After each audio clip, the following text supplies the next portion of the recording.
కూర్చుంటేనే చాలా మందికి ఒడుగు పుడుతోంది. ఏమీ లేదు, జస్ట్ ఒక కాషాయ కండు వేసుకొని పొట్టు పెట్టుకొని బయటకు వచ్చాం, జై శ్రీరామన్నాం అంతే. హనుమంతుడు పేరు తీయగానే భూత ప్రేత పిశాచి అని అంటే వెళ్ళిపోతారు కదా, అట్లా అందరు భయపడుతున్నారు. ఇప్పుడు ఏమైంది, హిందువులు అందరూ ఐక్యత పెరిగిపోతుంది. ద్వాపర యుగంలో అజ్ఞాతవాసం చేస్తున్నప్పుడు ఏం చేస్తారంటే, ఒక పాచకుడు, ఒక వంటవాడిగా ఉండాల్సిన దౌర్భాగ్యం ఏర్పడింది పాండవులు గారు. తన గాంధీ వాడిని పట్టుకొని శత్రువుల గుండెల్లో గుబులు పుట్టించాడు అర్జునుడు. అంత వీరోచన పోరాటానికి అంత గొప్ప వీరుడు అర్జునుడు. కానీ అలాంటి అర్జునుడు కూడా ఒక మహిళలాగా వేషధారణ చేసుకొని రాజ్యంలో నర్తకీమణి అంటే రాజులు అందరూ కూర్చొని ఉంటారు కదండి, రాజులు రాజ్యంలో అందరూ కూర్చొని ఉన్నప్పుడు ఆడవాళ్ళని తీసుకొని వచ్చి నాట్యం చేస్తారు కదా, భరతనాట్యం, కూచిపూడి లాంటివి. అంతటి అర్జునుడికి కూడా ఏ గతి పట్టింది అని అంటే, ఒక నర్తకీమణిగా ఉండాల్సిన దౌర్భాగ్యం ఏర్పడింది. ఎంతో అవమానాలు పడ్డారు, ఎంతో అవమానాలు పడ్డారు. కృష్ణుడికి చెప్పారు ఏమైనా సంధి కుదురుతుందా అని. కృష్ణుడు కూడా సంధి చేయడం ఇష్టం లేదండి. అర్జునుడితో అన్నాడు, యుద్ధం చేయ అర్జున, ధర్మం కోసం యుద్ధం చేయండి. కురుక్షేత్ర సంగ్రామం ఫస్ట్ డే ఇట్లా అట్లా రెండు సైడ్లు కౌరవులు పాండవులు వాళ్ళ వర్గాలన్నీ ఉన్నాయి. కృష్ణుడు రథసారథ్యం చేస్తున్నాడు.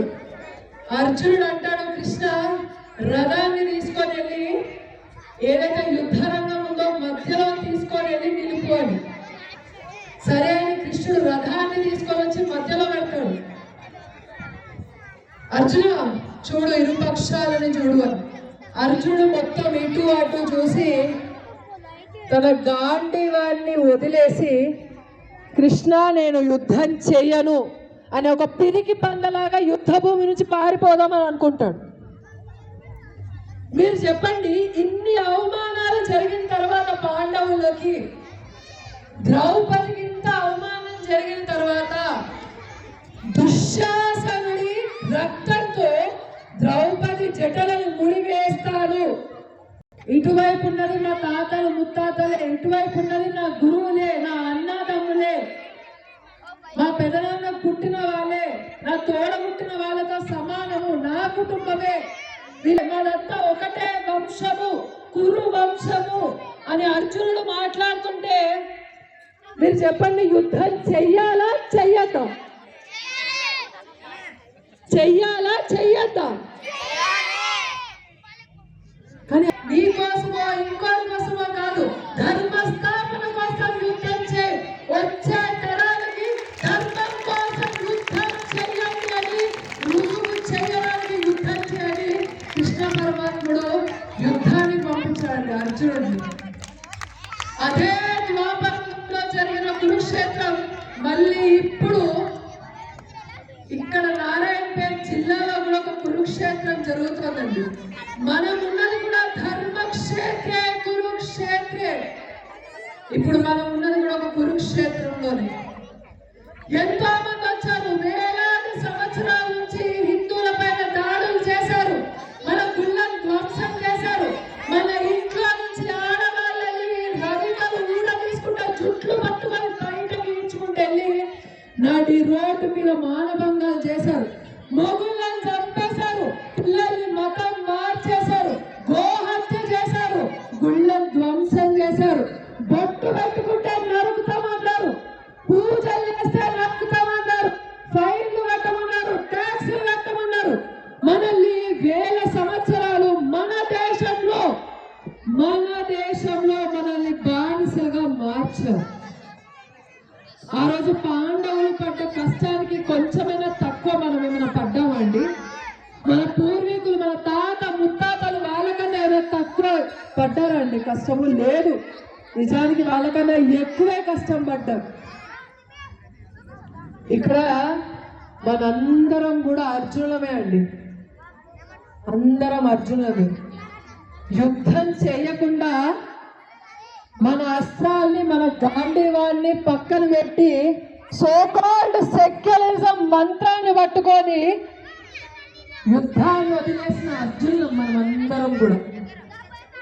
ఇంత అన్యాయం జరిగింది హిందువులకి, అయినా కూడా అందరూ మనుషులే కదా, వాళ్ళు వేరే దేవుడు నమ్ముకుంటున్నారు, మనం వేరే దేవుడు నమ్ముకుంటున్నాం, అంతే కదా.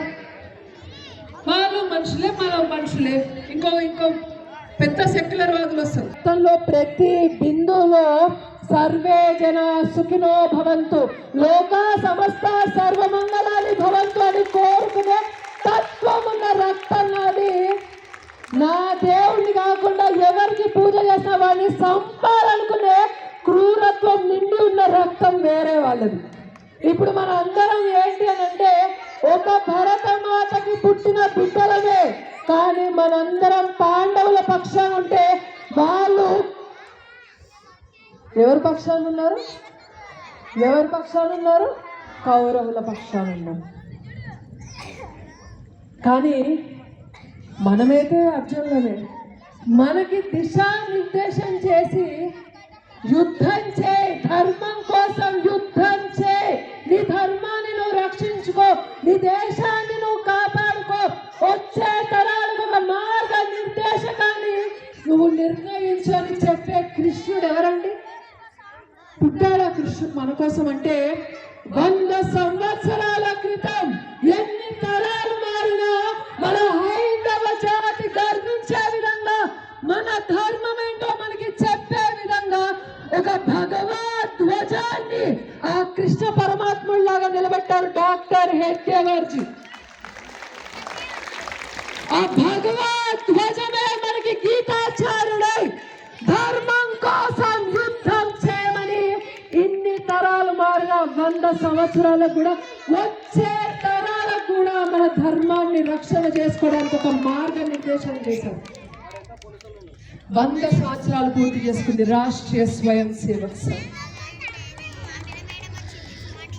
కోట్లాది మంది కార్యకర్తలు, కోట్లాది మంది ప్రచారకులు, స్వయం సేవకులు అహర్నిశలు కొట్లాడి పోట్లాడి జైళ్ళకి ఎక్కించినారు, సంపుతామన్నారు. ఎవరి కుటుంబాల నుంచి వాళ్ళు బయటకు వస్తే మళ్ళీ ఇంటికి పోతామనేదో తెలియని ఎమర్జెన్సీ లాంటి అతి కష్టమైన రోజుల్ని దాటొచ్చారు స్వయం సేవకులు. లక్షలాది మంది బలిదానం అయ్యారు. దేనికోసం అండి? మీకోసం నేను చేస్తానా అండి? మీకోసం నేను చేస్తానా? నా కోసం మీ పిల్లలు మీరు చంపుకుంటారా? ఎవరైనా? మరి రాష్ట్రీయ స్వయం సేవక్ సంఘంలో పనిచేస్తున్న స్వయం సేవకులు ఈ భారత మాత కోసం వాళ్ళ ప్రాణాలని అర్పించారండి. మీకోసం, నా కోసం, మీ పిల్లల కోసం, వచ్చే తరాల కోసం, తరతరాల కోసం.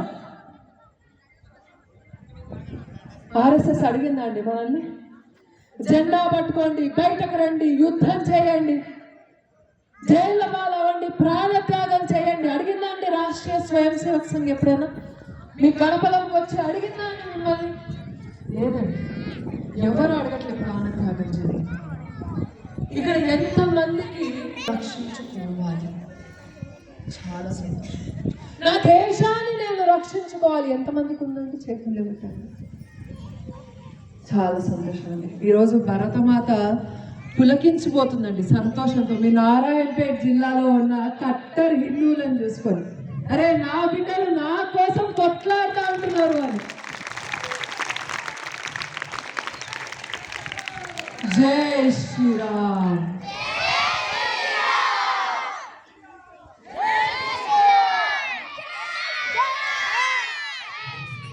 మిమ్మల్ని అడిగే ఒకటే ఒక విషయం ఏంటి అంటే, మీరు హిందువులుగా పుట్టారు, హిందువులుగా బతకండి అని మాత్రమే రాష్ట్రీయ స్వయం సేవక్ సంఘ్ అడుగుతున్నాను. మీరు అదొక్కటి చెప్తే ఎంతో మంది దేశానికి బలిదానం అయ్యారండి.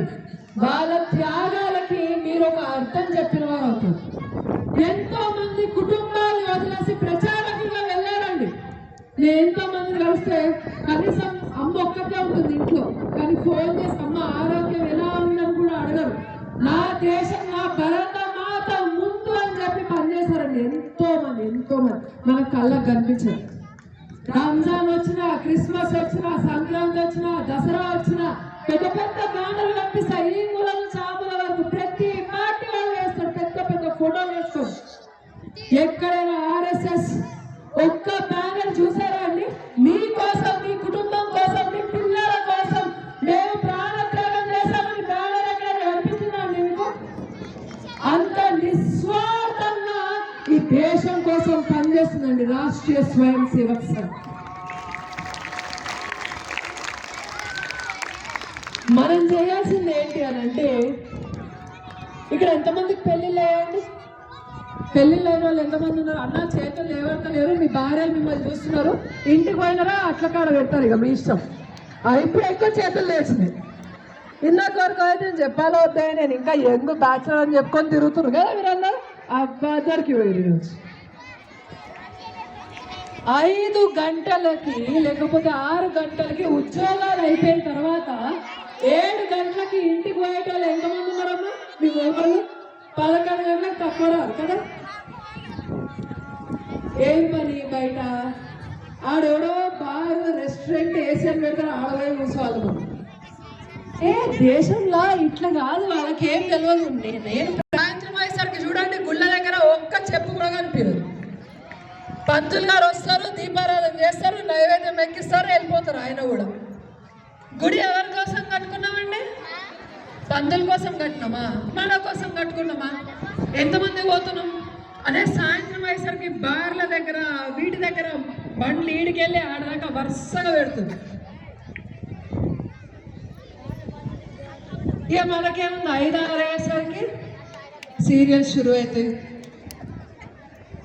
అత్తని ఎట్లా చంపాలి, మోగుడిని ఎట్లా కొట్టాలి, సీరియల్ ఇవన్నీ మంచిగా చూపిస్తారు. అవి చూస్తూ ఉంటాం.